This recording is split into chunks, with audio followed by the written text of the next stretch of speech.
video, I'm going to talk about actually how to approach a company or companies to try to secure an endorsement deal for your career.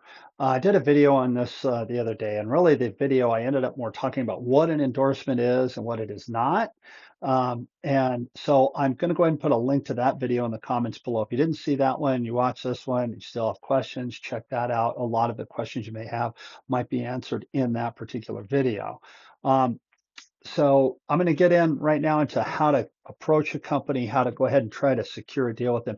Before I do that, though, what I do want to say is that all of the videos underneath the banner of Road Rash and Band-Aids under this particular playlist are videos that I've been doing for years. On how to be more businesslike, how to be a professional business person in the music business. Because after all, it is a music business, right? How do we go about putting our best foot forward? I remember being a young player, I just moved out here to LA. In my early 20s, and man, I knew what I wanted to do. I knew how I wanted to present myself, but I didn't know how to go about doing it. So I try to answer all of those questions here on my channel under the Road Rash and Band-Aids banner. And I also cover a lot of that in my book, Drum Up Your Business, which I'll put a link to that in the comments below as well. If you find this stuff useful, all of the content useful, and you like the videos, please consider subscribing to my channel and definitely hit the like button if you like this. If you like this video, it helps the algorithms and the polyrhythms. And I say that in every video because I'm a drummer and I'm a dork, and it's funny to me. So I hope you like the video, and I hope you like it. So, first of all, the first thing I want to say about an endorsement deal is if you want to endorse a company, make sure you use that company's product. Okay, first of all, that's so important. I said that in the last video. I've had so many people say to me, "Oh, well, I'll endorse a company if they give me free gear." Wrong answer, man. It's not about free gear. So make sure that you use that company's equipment. Make sure you know the equipment. And because if you approach a company and you don't use their equipment, they're going to know right away. Okay, they're just going to know that you don't use their product. It's very simple to them because they'll ask you questions, and you have to be able to answer those questions. They'll ask you what line of the product you use, how long you've used it, where you buy it, all those things. So make sure that you use their product. Sometimes if you have a friend that or somebody who is on the endorsement roster, if you happen to have a friend that, hey, I want to use, you know, brand X of equipment, and you have a friend that is on their roster, don't be afraid to ask for a referral. Um, because the best way to get anything, whether it's a gig or an endorsement or whatever, is from a referral. Most of the in the music business, it's like any business. Most most of the things you can acquire come from somebody referring you to a gig or to a company. So don't be afraid. If you know somebody at a company and you want to endorse that company, don't be afraid to ask for the referral. If you're doing kind of a cold call, I would definitely start with an email. Sometimes maybe you might want to make a phone call and say, find out the name and get the email address of the artist relations manager or the person that handles the artist relations for the company, and then send them an email. Now, I've heard horror stories about this from friends of mine who are in the business who are artist relations manager. When you put an email together to approach the company, make sure it's a professionally written email. And I'm not talking you have to hire somebody to write it a professional email for you. Don't send an email that says, "Hi, I'm Joe, how do I get an endorsement?" And I've heard of those things happening. Literally, people send a sentence, "How do I get an endorsement deal?" Come on, put together a salutation, introduce yourself. Um, have a professionally written letter that this is why I want to play the product. This is how long I've been playing the product. This is the particular line within your product that I use. For instance, Aquarian drum heads. I've been using Aquarian drum heads for many years. And because of the way I tune my drums and the way that my setup is, I use an old school kind of style of drum head. I use what they call classic clear on the bottom of all my drums, and on the top, I use a single ply coated. So if I was going to approach a clarinet, I'd say I use the classic clears on the bottom, I use the single ply coateds on the top, and on the kick drum, I use a super kick and the regulator. Put a little sentence in there of why you like the product and why you think you'd be a good spokesman for them. Also, anything that you have that you can put within that letter of why you make that company more valuable, having your name attached to that company, why you think that you can help that company sell more product, why you think that you can, having your name attached to that company, it will get more eyes on that company because that's what they're interested in, right?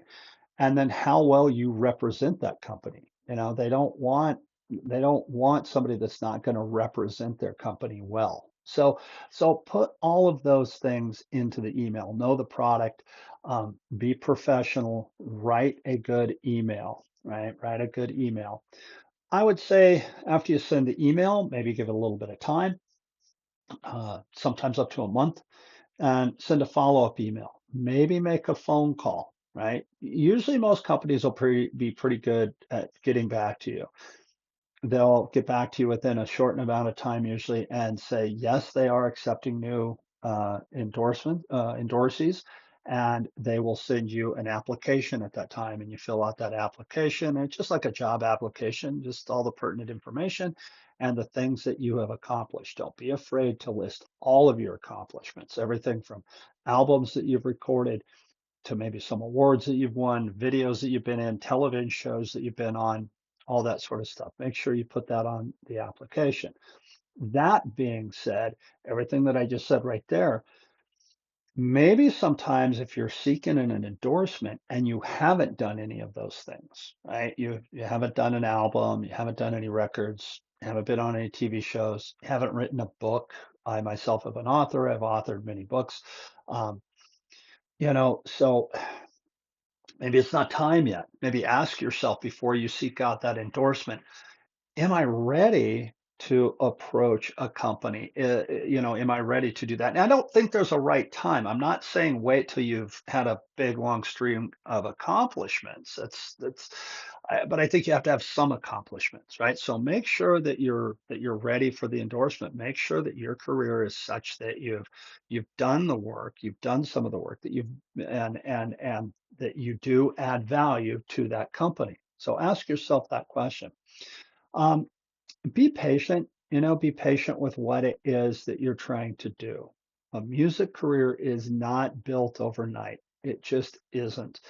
A music career is years of hard work, years and years of hard work. And when I say that, I don't mean negative. I don't want to sound negative at all. Right here on my YouTube channel, if you go watch some of the old videos, oh my God, I haven't taken any of them down, haven't taken any videos down back when I had hair, had hair down and past my butt, whatever. This has been years in the making to build this YouTube channel, to build my career. So be patient with yourself. Now, the reason I say that is I've been with Gretsch Drums, oh, wrong shoulder right there, Gretsch Drums for many years. I think I got signed to the roster 2007 is when I got my deal, maybe 2008 when I got my deal with Gretsch Drums. Um, at any rate, uh, it took me three launchings or three attempts to get the endorsement deal till I finally secured it. And being on the Gretsch roster has been one of the greatest you know achievements of my career. Now, I'm going to kind of say something I said in the video previous to this about what an endorsement deal is. You don't get free gear. I want to be really clear about that. If you haven't seen the other video, you're not going to get free gear. That's not what it's about, right? It's about you and that company working together, right? When I went to Gretsch, this is what I have to offer. This is how many shows I do a year. This is how many albums to date that I had done at the time, who I had worked with, and why I felt that my being part of the Gretsch family would help them sell drums. Since then, I've gone on to do a few more albums, played on quite a few more television shows, uh, live TV and stuff. Like I don't want to dismay anybody. I've never been like the drummer for the Tonight Show or a nighttime TV show or something like that. But I've played on TV, done television, all those things. So, but that endorsement deal just helps get my name out there. It spiderwebs my name. Again, watch the previous video if you're not really 100% sure what an endorsement deal is and why it's important. So be patient. Be patient that you send out your initial email, and then you send out your application, and you send in your EPK for them to look at, electronic press kit, for them to look at. Have all your stuff together so that when they go to your electronic press kit, not only can they go to your website, but your social media and see everything that you've accomplished. I'm going to kind of do a caveat little thing off to what I just said, and that is a website. I used to say that your website was kind of the front door to your business, right? And I still stand by that. I think social media has kind of maybe taken over a little bit in that area.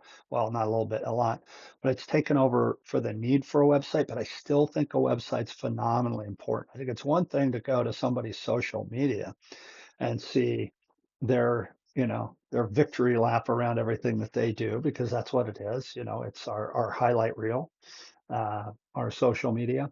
I think it's another thing to actually go to a person's website, look at their products, go to their store, look at the things that they've done, watch video reels, what have you. So I really think a website is important, because on that website, let's say you secure a deal with Gretsch drums, let's say, right? They're going to want not only their logo on that website, but they're going to want a link from your website, click on it, and go over to their website. Again, kind of spider webs their name and your name together. And so those things are important. So have all that stuff together. And then last but not least, make sure that when you do approach a company and that you want to endorse them, make sure the timing is right. Now, I've got to jump in here and say this, and I'll close with this. There's a lot of trade shows, right? There's the NAMM show, which is kind of the big granddaddy here in America, and that is the Winter NAMM is held every January at the Anaheim Convention Center. They have the Summer NAMM in Nashville. Um, and I don't think they've got PASIC for the Percussive Art Society International Convention for drummers. Personally, after having done this for years and also talked to, again, artist relations managers who are my friends, I don't think the trade shows are the right time to ask for an endorsement. And I've heard that numerous times. So if you have an opportunity to go to NAMM or to go to PASIC or to go to, the Nashville Drum Show or whatever, I don't think that's the right time to ask and start talking endorsements. I think it's the right time to make the connection. I think it's the right time to get your face out there and attach a face to a name. If you had sent an email in to a company, or you had sent in a package to a company you hadn't heard back yet, and then you find yourself at the NAM show or PASIC or trade show X, um, to go introduce yourself to the artist relations manager. Hey, I don't know if you remember me. I know you get a lot of packages and stuff, but I'm, Bart Robley. Nice to meet you. I sent you a package last week. Oh yeah, it's nice to put a face to a name. Actually, that happened for me. I'd already had the endorsement deal, but they, Audix microphones, but they had replaced their artist relations manager. Now he and I had emailed a few times, and Chris and I had emailed a few times and spoken, but we'd never met face to face. So once we met face to face at a trade show, which was PASIC, it was really nice to put a face to a name, and we started collaborating a little bit more together. So that's kind of the thing that that I say about how to secure an endorsement deal. How to go about getting one. So now, if you have any questions on that, I hope I answered some of your questions that maybe you would have had. If you have any more questions, please feel free to reach out to me. Go to my website, bartrobley.com. Put a message in the comments below, whatever. I'm the easiest guy in the world to find. Send me an email, a text message, a phone call, a smoke signal, however you want to get a hold of me, you do it. I'll be more than happy to work with you on either coaching with stuff like this, drum lessons, whatever you want. Thanks so much for watching, and I will see you in the next video here on road rash and band-aids.